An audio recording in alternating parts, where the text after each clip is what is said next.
चंदावा से ले आइब नो जोड़ी कलसा अड़हुल के हरवा मयरिएला। चंदावा से ले आइब नो जोड़ी कलसा अड़हुल के हरवा मयरिएला।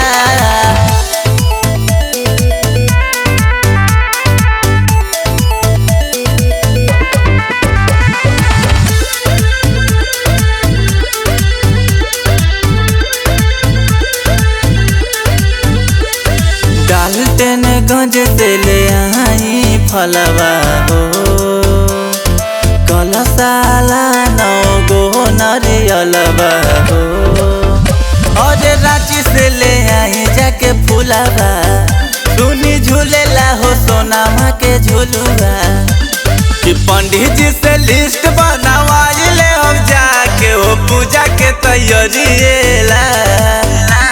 कि चंदावा से ले आइब नो जोड़ी कलसा अड़हुल के हरवा मयरिएला।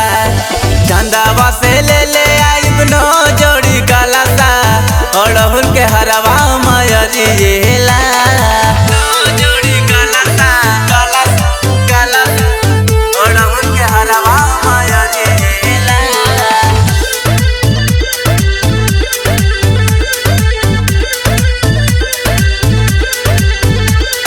लोहर दगा तक जयकारा सुनाए हो सुमित साउंड अपन डीजे लगाए हो।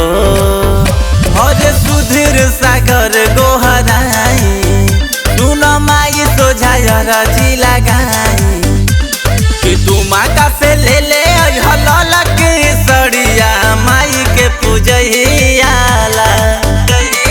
चंदावा से ले आई नो जोड़ी कलसा अड़हुल के हरवा मयरिएला। चंदावा से ले आई नो जोड़ी कलसा अड़हुल के हरवा मयरिएला।